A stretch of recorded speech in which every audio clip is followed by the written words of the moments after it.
Ora, muito bom dia. Sejam bem-vindos a esta lição da Escola Bíblica da Igreja Batista das Caldas da Rainha. Como sabem, nos últimos meses nós temos estado a estudar o Evangelho de Lucas, o relato que Lucas fez do ministério e da vida de Jesus. Hoje nós vamos estar a estudar a 12ª lição da segunda série de lições sobre o Evangelho de Lucas. Vamos estar a olhar com atenção para o capítulo 23 de Lucas, em especial a partir dos versículos 33 até ao 46. O título da nossa lição de hoje é precisamente Sacrificado.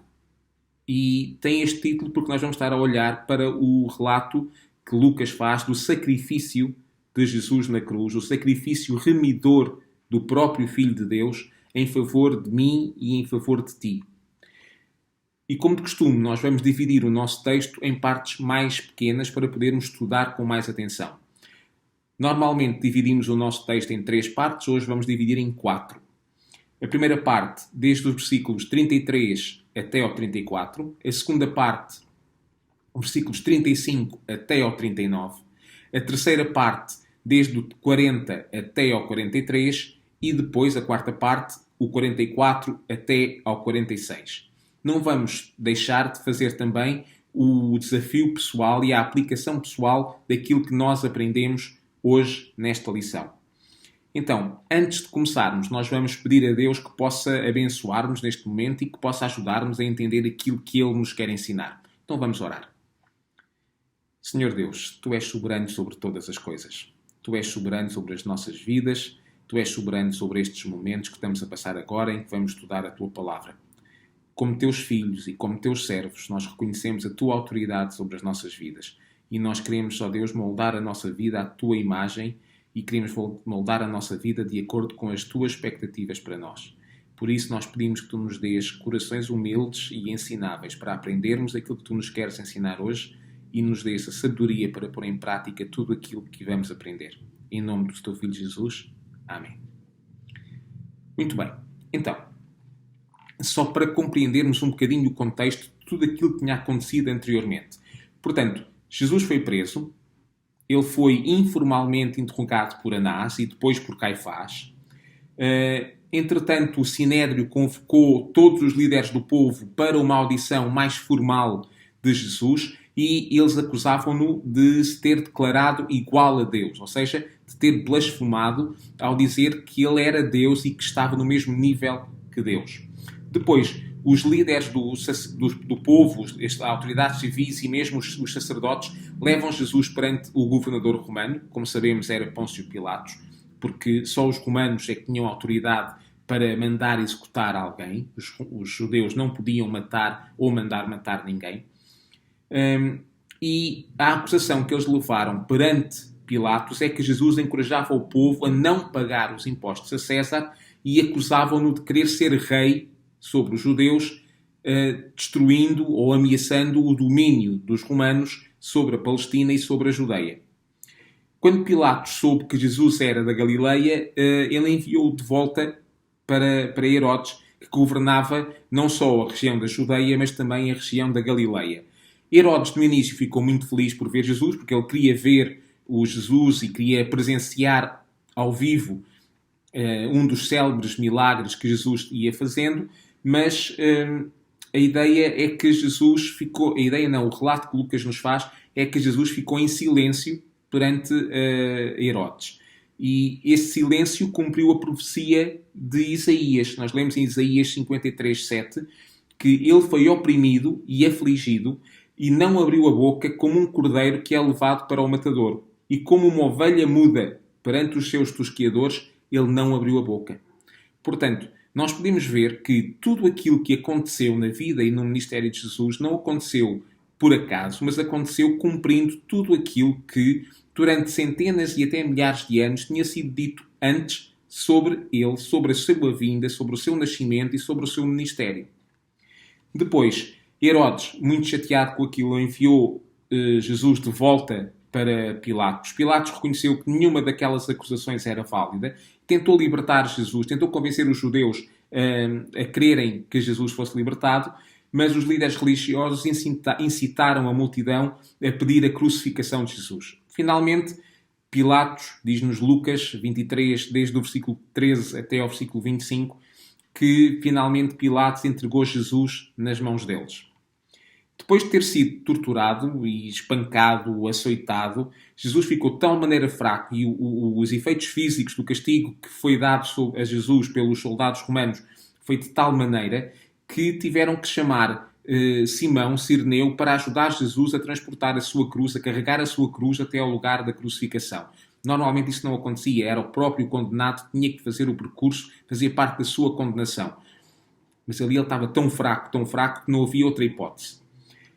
Depois Jesus foi crucificado ainda entre dois ladrões, sendo que um defendeu Jesus e o outro escarneceu Jesus.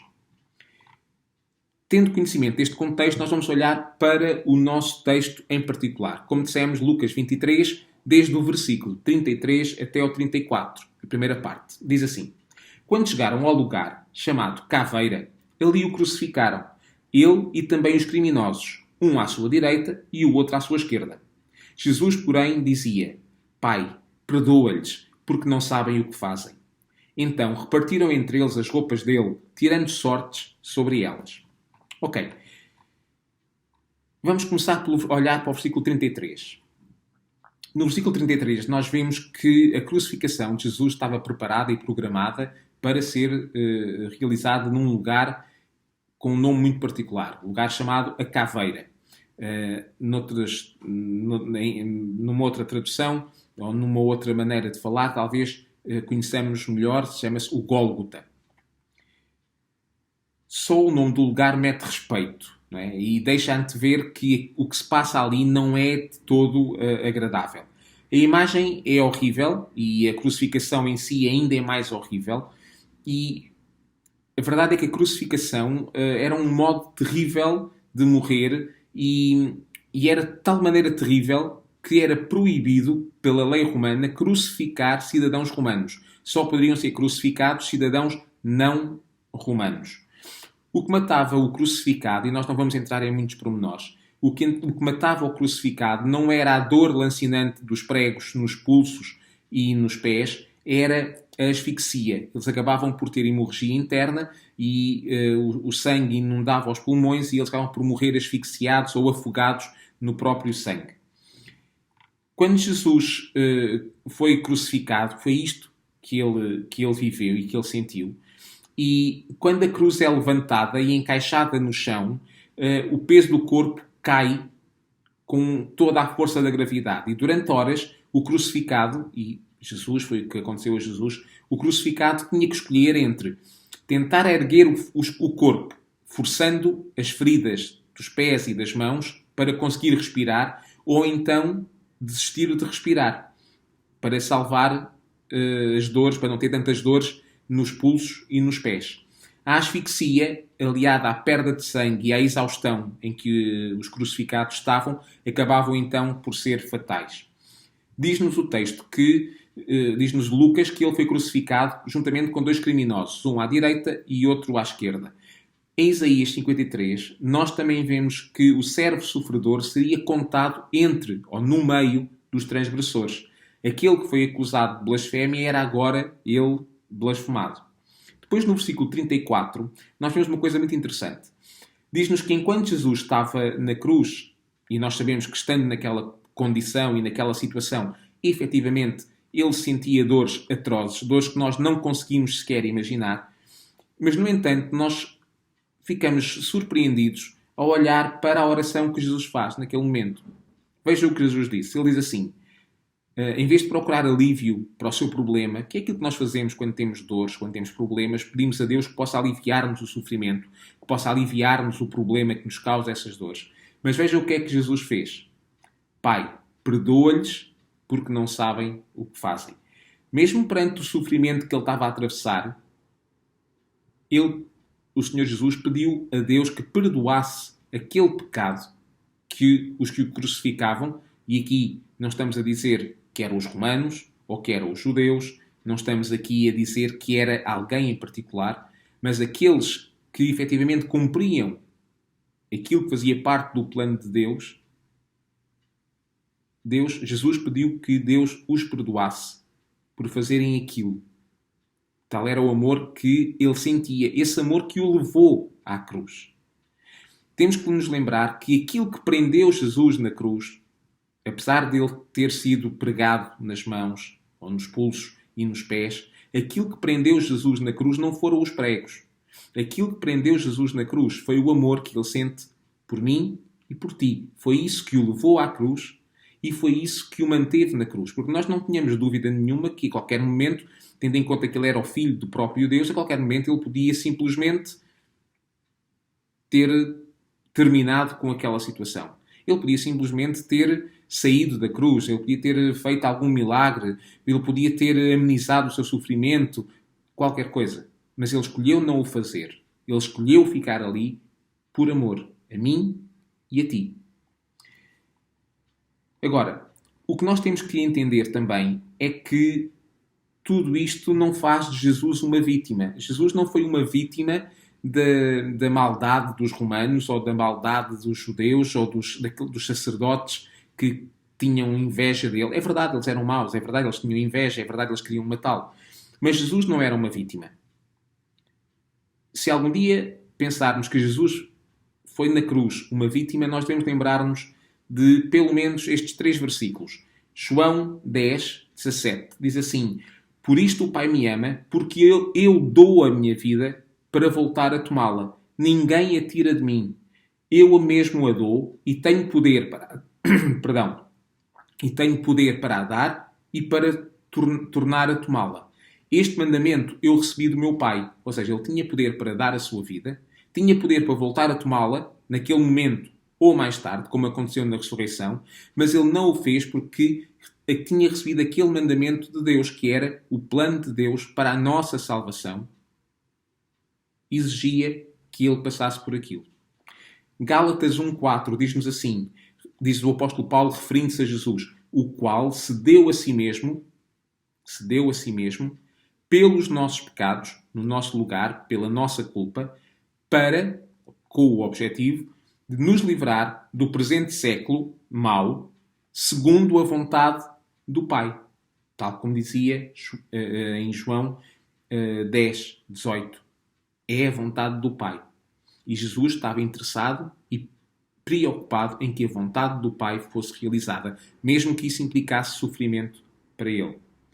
E Filipenses 2 diz-nos assim, a partir do versículo 6 até ao 8, o qual, referindo-se a Jesus, sendo em forma de Deus, não teve por usurpação ser igual a Deus, não quis manter o seu status, mas esvaziou-se a si mesmo, tomando a forma de servo, fazendo-se completamente semelhante aos homens. Para ser o castigo que era devido pelos homens, tinha que ser alguém completamente igual ao homem, e Jesus não era metade Deus e metade homem. Jesus era, conforme nos diz o Evangelho, 100% Deus e 100% homem. Aí é que está a maravilha de Jesus. E diz-nos então que ele fez, fazendo-se semelhante aos homens e achado na forma de homens, humilhou-se a si mesmo. Ele não foi humilhado. Ele humilhou-se a si mesmo, sendo obediente até à morte, e Paulo especifica, e morte de cruz. Não uma morte qualquer, a morte de cruz. Se ele não tivesse cumprido a vontade do seu pai, lá no jardim, aqueles homens que o tinham preso, que o tinham torturado, que o tinham crucificado, não teriam qualquer poder sobre ele. Nem quem o prendeu, nem quem o torturou, nem quem o crucificou conseguia, se Jesus quisesse, subjugar Jesus ou obrigá-lo a fazer o que quer que fosse. Mas aquilo que nós precisamos ter em mente é que o sacrifício remidor de Jesus na cruz era a única maneira pela qual nós podemos ser perdoados da culpa dos nossos pecados. Porquê? Porque Paulo explica isso em Romanos 6, 23. Ele diz, porque o salário do pecado, e nós todos somos pecadores, é a morte. E quando diz morte, não está a referir-se apenas à morte física, mas principalmente à morte espiritual, que é o afastamento de Deus e o passar da eternidade longe de Deus. Mas o dom gratuito de Deus, a oferta que Deus nos dá sem que nós tivéssemos que pagar nada, é a vida eterna por Cristo, porque Jesus foi à cruz, nosso Senhor. Ou seja, a crucificação dá-nos a salvação, dá-nos a libertação da culpa do nosso pecado. E essa salvação é de graça é-nos dada de graça, mas não foi barata. Implicou a morte do Filho de Deus na cruz, naquelas condições que nós falámos há pouco. E Romanos 3,23 diz: porque todos pecaram, todos, e destituídos estão, ou afastados estão, da glória de Deus. Sem este sacrifício de Jesus na cruz, tomando o castigo que era devido para nós não podíamos estar na presença de Deus e estaríamos condenados a passar toda a eternidade longe de Deus.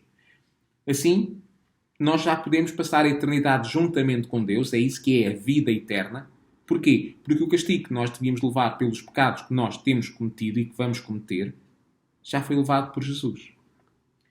Para que nós pudéssemos ter vida, para que nós pudéssemos ser livres do castigo do nosso pecado, então outro teve que levar o castigo que nós merecemos. Outro teve que ser sacrificado.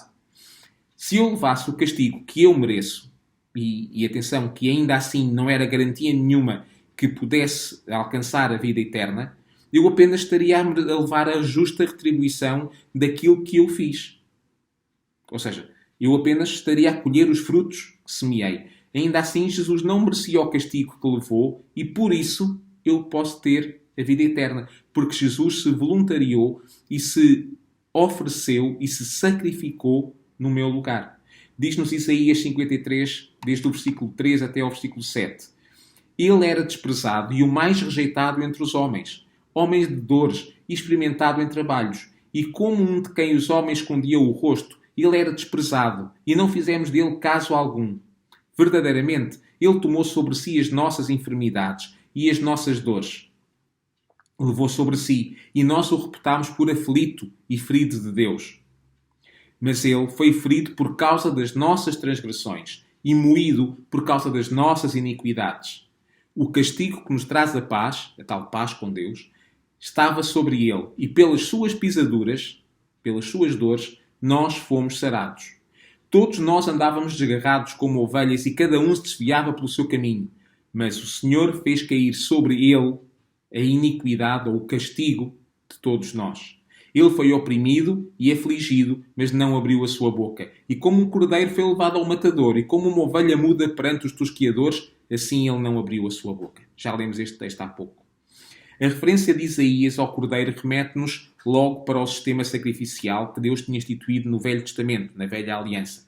Quando um animal era morto para levar sobre ele a punição de pecados que não eram seus. O animal era sacrificado em nome de alguém que ficava sem o castigo porque tinha dado aquele sacrifício. A primeira vez que um inocente é morto por causa dos pecados cometidos por outra pessoa é logo no início do Velho Testamento, lá em Gênesis, ainda no Jardim do Éden, e nós podemos ler em Gênesis 3:21, diz: E o Senhor Deus fez a Adão e à sua mulher túnicas de pele e os vestiu. Ou seja, um animal teve que ser morto para que Deus pudesse tirar a pele desse animal e pudesse fazer as túnicas de pele para Adão e Eva, que iam ser expulsos do Jardim do Éden por causa de terem cometido aquilo que ficou conhecido como o pecado original. Um animal que não tinha culpa nenhuma do pecado de Adão e Eva foi morto para que eles pudessem viver, não é? Em vez de serem mortos ali no jardim, pudessem sair, mas continuar a viver, embora vivendo com as consequências do seu pecado. E mais tarde, no livro de Levítico, Deus estipulou as diversas ofertas que o seu povo devia oferecer, dependendo quer do pecado que tinham cometido, quer também da intenção da oferta. Hoje, na Nova Aliança, no Velho Testamento, podemos falar como a Velha Aliança. Hoje, na Nova Aliança, o sistema de sacrifício já não é necessário. Nós já não precisamos de andar a matar, ou a degolar e a queimar num altar ovelhas ou outros animais, porque o próprio Cristo é a oferta sacrificial. Porque o sangue dele é o sangue que é derramado em nosso nome e em nosso lugar. Ele é o sangue que é sacrificado e que é derramado no altar, porque ele é o sumo sacerdote. Ele faz aquilo que fazia o sacerdote. Ele oferece o sacrifício em nome da pessoa que traz o sacrifício. E Jesus fez isso. Ele ofereceu o sacrifício, sendo ele mesmo o sacrifício. Lembrar só uma coisa, é que o sistema levítico, o sistema de sacrifícios, não eram suficientes, este sistema não era suficiente para resolver o problema humano do pecado. Regularmente tinha que se fazer sacrifícios, porque regularmente a pessoa continuava a pecar. E por isso era um sistema que, embora apontasse para a perfeição de Deus, ele era um sistema imperfeito. Os sacrifícios tinham que ser repetidos para que o homem conseguisse expiar qualquer iniquidade que tivesse cometido. No entanto, nós lemos em Hebreus 10:10 e em 1 João 1:7 que o sacrifício de Cristo foi oferecido uma única vez e definitivamente. Não há necessidade de ser repetido porque é o sacrifício perfeito. Ok? Então, vamos passar para a segunda parte do nosso texto. Já vamos bem avançados no tempo. Diz assim: e o povo estava ali, olhando, e as autoridades o ridicularizavam, dizendo: salvou os outros, então salve-se a si mesmo, se é o Cristo, o escolhido de Deus. Os soldados também zombavam, e aproximando-se, ofereceram-lhe vinagre, e diziam: se tu és o rei dos judeus, salva-te a ti mesmo. E esta inscrição estava acima dele: este é o rei dos judeus. E então um dos criminosos, crucificado, blasfemava dele, dizendo: tu não és o Cristo, salva-te a ti mesmo e a nós. Ou seja, enquanto alguns estavam ali à espera de ver o tal fazedor de milagres sair milagrosamente da cruz, Jesus estava ali para cumprir a vontade e o plano de Deus. Toda a gente o ridicularizou. Os soldados, os judeus, os romanos, os líderes religiosos, os líderes civis, toda a gente escarnecia de Jesus. Por isso Isaías se refere no capítulo 53 a ele como o servo sofredor e fala sobre as suas pisaduras e fala sobre a maneira como ele seria tratado, que seria repudiado, que seria humilhado. Os judeus, quando pensavam no Messias e esperavam o Messias, esperavam um Messias que fosse um grande líder político e militar, que os libertasse e que os liderasse contra os romanos e contra todos os seus inimigos ali à volta. Por isso eles não conseguiam encarar Jesus como um Messias, porque era um Messias que estava ali à mercê deles, que foi torturado, que foi cuspido, que foi batido, que foi crucificado e que estava a morrer. Para eles aquilo não podia ser um Messias. Por isso eles continuavam a dizer: se tu és, ou se dizes que és. Por isso é que eles tinham este tipo de atitude. E os soldados também zombavam de Jesus, diz-nos o texto no versículo 36 até ao 38. E quando Jesus disse: tenho sede, embora Lucas não tenha registado essa frase de Jesus, mas os outros evangelistas registaram, quando ele diz isto, os soldados ofereceram-lhe vinho azedo, ou seja, vinagre.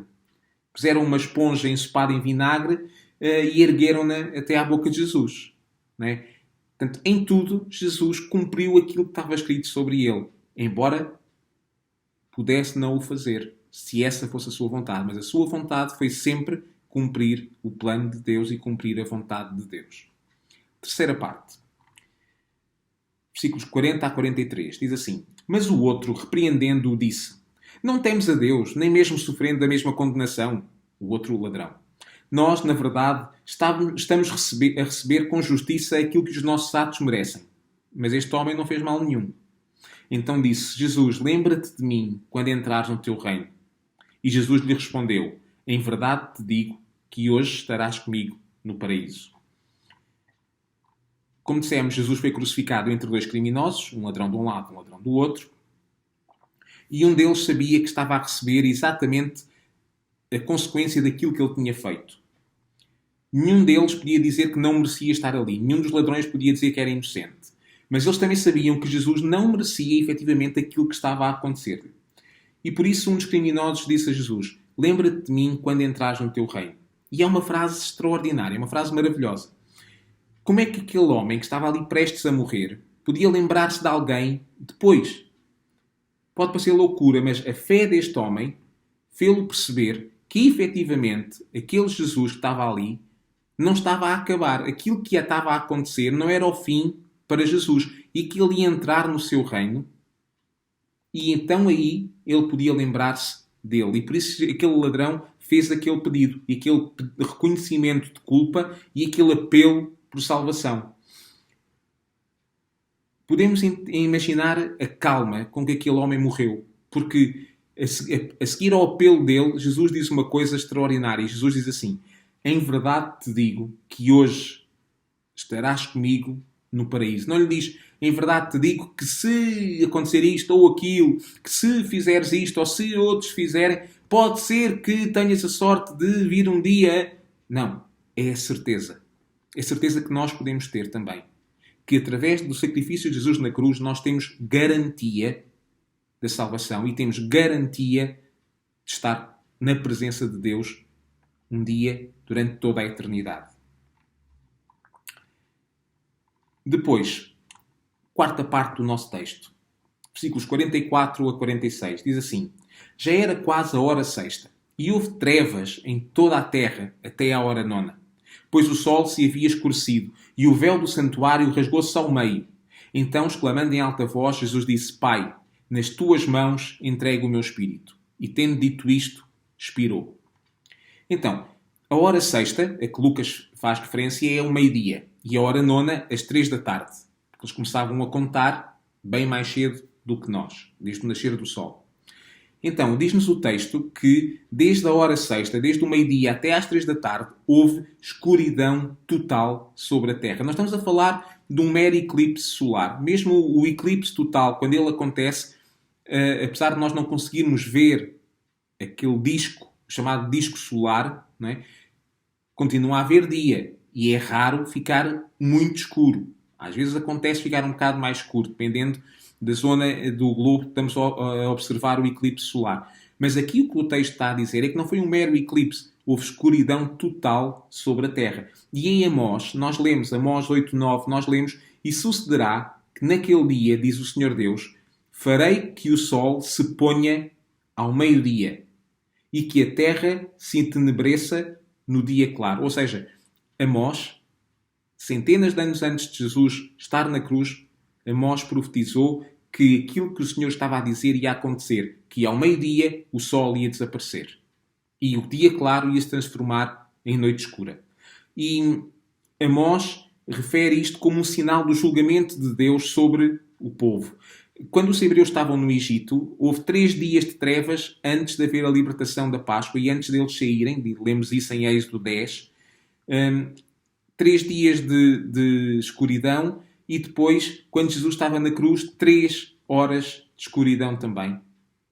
3 dias de escuridão antes do povo tomar ou conhecer o Cordeiro Pascal e 3 horas de escuridão antes da morte do Cordeiro de Deus.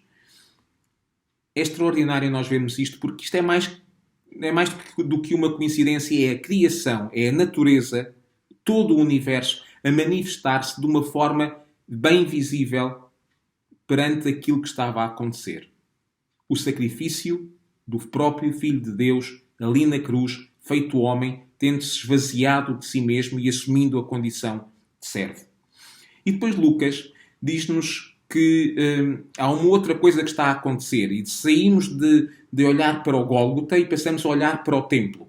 E no templo, que era não só o centro de toda a vida religiosa, mas também o sítio onde Deus se manifestava, o próprio Deus se manifestava, onde as pessoas iam para ter cura, para ter perdão, para ter comunhão com Deus, para adorar a Deus, diz-nos o texto que o véu do santuário se rasgou ao meio, como uma manifestação pública de que a separação entre Deus e o homem havia terminado. Vamos olhar para isto, o que é o véu. O véu era uma cortina que separava 2 divisões do templo. O lugar santo do lugar santo dos santos. O lugar santo dos santos, ou lugar santíssimo, era o lugar onde apenas o sumo sacerdote entrava, e entrava apenas uma vez por ano, para oferecer sacrifício a Deus por todos os pecados do povo. E quer no tabernáculo, que era o santuário móvel que acompanhou os hebreus durante a peregrinação do deserto, até agora ali no templo, era um sítio onde era preciso ter um grande cuidado e uma grande reverência para com Deus para poder entrar ali. Esse véu que separava os 2 lugares mostrava a separação entre Deus e o homem. Mostrava que não havia nada que o homem pudesse fazer para que pudesse estar livremente ou à vontade na presença de Deus. Nenhum dos seus méritos, nenhuma das suas capacidades lhe permitia ao homem aproximar-se de Jesus. Nem sequer a sua justiça, ou a sua boa vontade, ou a sua boa vida, ou a sua boa prática permitia entrar pelo véu adiante na presença de Deus. Agora, quando Moisés falou ao povo, mandado por Deus, sobre como deveria ser a adoração em Israel, ele também deu instruções muito específicas sobre como devia ser construído o local onde a presença de Deus se iria manifestar e onde Deus iria manifestar a sua presença e o seu poder no meio do povo de Israel. Perdão. Quer no tabernáculo, como também depois no templo. O tabernáculo acompanhou, como dissemos, os hebreus durante a peregrinação do deserto e mais tarde foi substituído pelo templo em Jerusalém. O rei Davi tomou Jerusalém e fez dessa cidade a sua capital e também o centro da adoração em Israel. Mais tarde, o rei Salomão construiu, embora fosse a vontade do rei Davi fazê-lo, Deus não o permitiu, e Salomão construiu então esse tal templo. As passagens, várias passagens bíblicas em Êxodo 26, em Êxodo 36, registam o detalhe da construção do tabernáculo e o detalhe da construção do templo. E falam-nos também sobre o tal véu, como é que era esse véu que foi rasgado por ocasião da morte de Jesus. Então vamos ver. Era uma grande cortina feita de tecido azul, púrpura, escarlate e de linho fino, de modo que esta combinação estampava figuras de querubins. Os querubins são os anjos que guardam a santidade de Deus. Ou seja, o facto de haver querubins estampados naquele véu era mais um indicativo que aquela cortina, aquele véu, fechava a passagem de um lugar santo para um lugar ainda mais santo, para um lugar muito reservado dentro do templo ou dentro até do tabernáculo. Depois, mais tarde, quando o templo de Salomão foi destruído e quando Jerusalém foi tomada pelos impérios babilónicos, liderados pelo rei Nabucodonosor, o templo teve que ser reconstruído e foi reconstruído já depois da volta do exílio e até chegou a ser também ampliado por ocasião do reinado de Herodes. E quando nós ouvimos falar sobre o templo, quando Jesus vai ao templo, é este templo que foi reconstruído, já não é o templo original de Salomão, é o templo que foi reconstruído depois por Herodes e ampliado por Herodes. Foi nesse templo que o véu se rasgou. E o véu tinha 18 metros de altura, portanto seria impossível um homem estar lá em cima e rasgá-lo, e teria mais ou menos 12 centímetros de espessura. 12 centímetros é mais ou menos isto. 12 centímetros de espessura.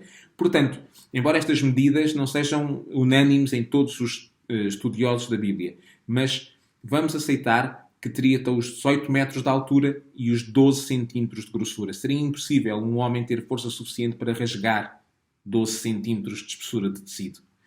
E o facto de ele começar a ser rasgado de cima para baixo mostra-nos que não houve qualquer intervenção humana, mas apenas intervenção divina. Foi o próprio Deus que rasgou o templo, que terminou com aquela separação que havia antes.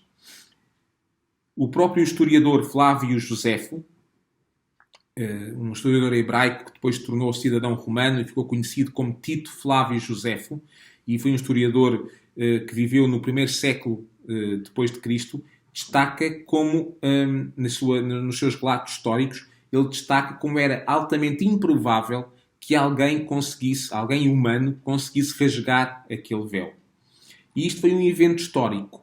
Foi um evento, teve um significado simbólico, evidente, à luz do Novo Testamento, porque este rasgar do véu aconteceu exatamente na hora em que Jesus morreu. Ou seja, na hora nona, às 3 da tarde. Curiosamente, às 3 da tarde era também a hora em que os sacrifícios eram oferecidos no templo. Ou seja, o sacrifício supremo de Jesus ocorreu precisamente quando, à mesma hora em que no templo, normalmente, as pessoas, os judeus, ofereciam esses sacrifícios. E, possivelmente, naquele dia, muitos judeus estariam no templo, alguns estariam no Gólgota a assistir à crucificação, outros estariam no templo, precisamente, a oferecer os seus sacrifícios como normalmente faziam.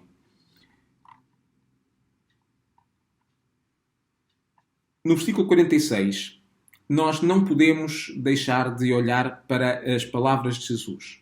Diz-nos: Pai, nas tuas mãos eu entrego o meu espírito. Ele citou o Salmo 31, que era usado frequentemente em Israel como a oração na hora em que as crianças iam para a cama. E Jesus morreu com a certeza e com a confiança de que aquilo que estava a acontecer ali não era o fim. O corpo dele morreu fisicamente, mas não era efetivamente o fim. Ele fechou os olhos como uma criança que fecha os olhos à noite, plenamente confiante e com a certeza absoluta de que vai acordar de manhã.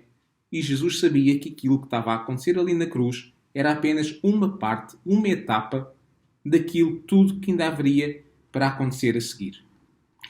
Então, vamos aplicar às nossas vidas o propósito de Jesus em providenciar perdão para o nosso pecado tem que permanecer central à medida que nós olhamos para o relato da crucificação. Não foi uma multidão que crucificou um inocente, não foi uma multidão que levou a que acontecesse um desastre, foi o Filho de Deus a cumprir o propósito pelo qual ele tinha nascido. Ele nasceu lá em Belém, há 2000 anos, 2020 anos, segundo o calendário que nós seguimos, o calendário gregoriano. Ele nasceu para morrer. O objetivo de Jesus, ao nascer lá em Belém, naquela estrebaria, foi que mais tarde, cerca de 33 anos mais tarde, pudesse chegar ali à cruz e às 3 da tarde pudesse morrer. Jesus é efetivamente o Cristo. O nome dele não é Jesus Cristo, ele é Jesus o Cristo.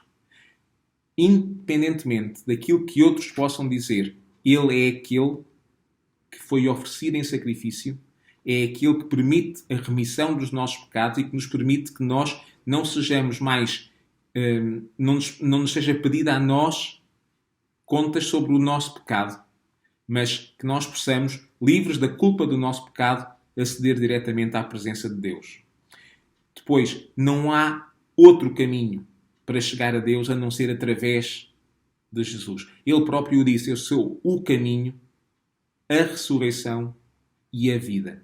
Ele é o único caminho para chegar a Deus. Ele vai permitir-nos a ressurreição um dia que os nossos corpos possam efetivamente morrer. Ele vai permitir-nos a ressurreição para depois estarmos na vida eterna junto a Deus. E Jesus, ao morrer na cruz, ele destruiu a barreira que havia entre um Deus santo e uma humanidade pecadora. Como dizia o apóstolo Paulo em Romanos, nós somos efetivamente pecadores. Todos nós. Não há um único que se aproveite. Mas Jesus morreu por todos aqueles que o aceitam, por todos aqueles que o Pai chamou para fazerem parte do seu povo e para estarem com ele um dia na vida eterna. Isso é extraordinário. Irmãos, o difícil aqui nesta lição não é encontrar coisas para dizer, para ganhar tempo ou para fazer tempo. O difícil neste tipo de lições é escolher apenas aquilo que é importante dizer. E nós confiamos, enquanto deste lado, professores da escola dominical, nós confiamos que Deus conduziu este momento para que aquilo que foi dito fosse aquilo que efetivamente era importante ser dito. Para que quem nos está a ouvir possa perceber aquilo que Jesus quer dizer e aquilo que Jesus quer que tu conheças. Seja já cristão ou não sejas cristão. Se já és cristão, então agradece a Deus por aquilo que Ele fez. Agradece a Deus porque por causa do sacrifício dele, hoje tu podes ser chamado cristão e hoje tu podes estar na presença de Deus. Se ainda não és cristão, pede a Deus que te mostre o que é que tens que fazer. Pede a Deus que entre na tua vida. Reconhece o teu pecado, reconhece a tua culpa, pede perdão a Deus e aceita Deus como Pai e aceita Deus como Senhor da tua vida. E como o Senhor Jesus disse àquela prostituta, àquela mulher que foi apanhada em adultério, no final, quando todos os outros foram embora e não atiraram pedra nenhuma, ele no final disse: vai e não peques mais. É isso que ele nos diz a nós também. Ele levou a culpa pelo nosso pecado na cruz e diz-nos a cada um de nós: agora, Daniel, vai e não peques mais. Nós sabemos que por causa da nossa natureza isso não vai acontecer, infelizmente. O pecado está inerente à nossa natureza humana. Mas devemos trabalhar, lutar, viver para que a nossa vida possa louvar a Deus e engrandecer o nome de Deus. E esforçar-nos para que o nosso pecado seja cada vez menos.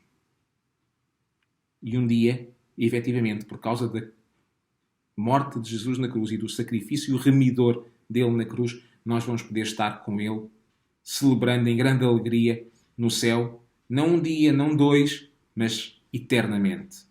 Foi isso que a cruz nos permitiu fazer.